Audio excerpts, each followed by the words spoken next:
मेरे हुजूर की तो कोई बहन नहीं थी, दुर्र यतीम है। लेकिन जब हजरत हलीमा सादिया के यहाँ हुजूर गए तो वहाँ हुजूर की एक रजाई बहन का तज़किरा मिलता है जो हुजूर को लोरियां देती थी। नाम शीमा था। तो शाम के वक्त जब खवातीन खाना पकाने में मसरूफ होने लगती तो बहनें वीर उठा करके बाहर ले जाती। हर बहन का ख्याल ये होता कि मेरे वीर से सोना जमाने में कोई नहीं। कहते हैं खूबसूरती देखने वाले की आंख में होती है। जिसके वीर का रंग सोना होता तो वो कहती रंग नहीं तो कुछ भी नहीं है, और जिसके नकूश तीखे होते तो वो कहती कि रंग का क्या है, हुस्न तो नकूश में होता है। जिसकी आंखें खूबसूरत होती वो कहती मेरे वीर की झील जैसी आंखें तो देखो। अब यही बनु साद के मोहल्ले में होता। बच्चियां अपने वीर उठा के ले आती, एक कहती मेरे वीर वर्गा कोई नहीं, दूसरी कहती मेरे वीर जैसा नहीं।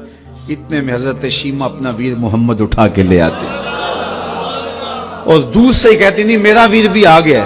तो सबके सर झुक जाते, कहते नहीं नहीं नहीं नहीं शीमा तेरे वीर का मुकाबला तो नहीं ना, हम तो आपस में बात कर रही हैं।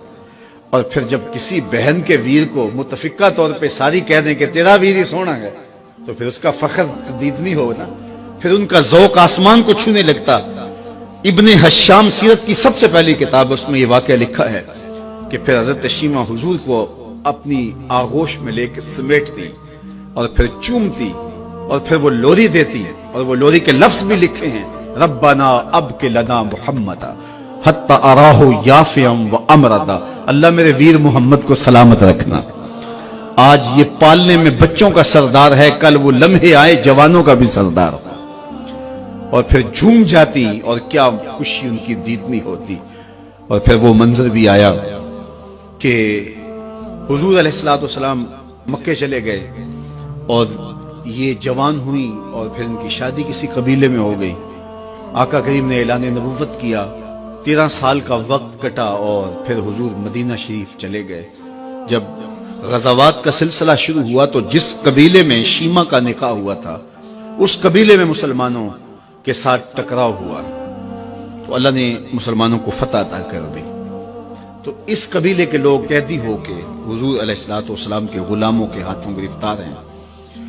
तो ये अपने कैदियों को छुड़ाने के लिए कबीले के सरदार एक एक घर से फिदिये के लिए रकम जमा कर रहे हैं। चलते चलते शीमा के घर भी पहुंचे जो कि एक उम्र का हिस्सा गुजार चुकी थी और जाके कहा कि इतना हिस्सा आपका भी आता है। कहा किस लिए? कहा वो जो लड़ाई हुई है इतने हमारे बंदे गिरफ्तार हो गए तो उनको छुड़ाना है।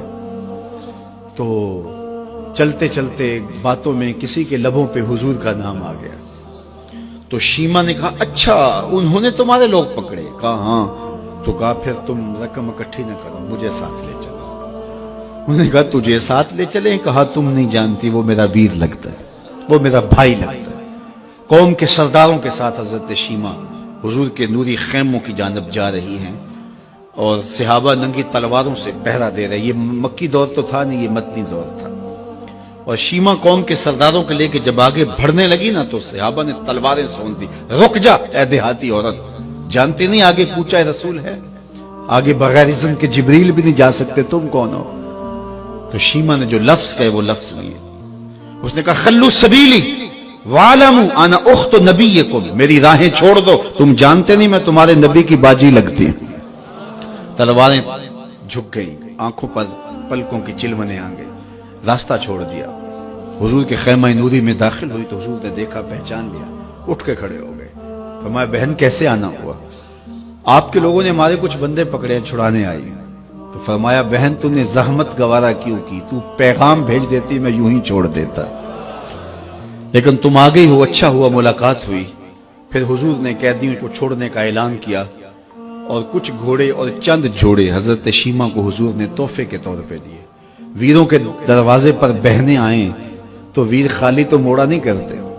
तो हुजूर ने बहुत कुछ अता किया और फिर रुखसत करने खैमे से बाहर आए तो सहाबा की जमात मुंतजिर थी। फरमाया सहाबा जब मैं कैदी छोड़ा करता हूँ मेरी आदत तुम्हें मालूम है कि मैं पहले तुमसे मुशावरत किया करता हूँ। आज ऐसा मौका आया कि मैं तुमसे मुशावरत भी नहीं की और कैदी भी छोड़ दिए। कहा जो चाहें आप करें, लेकिन क्यों मुशावरत नहीं फरमाई? हुजूर अगर इरशाद फरमा दें।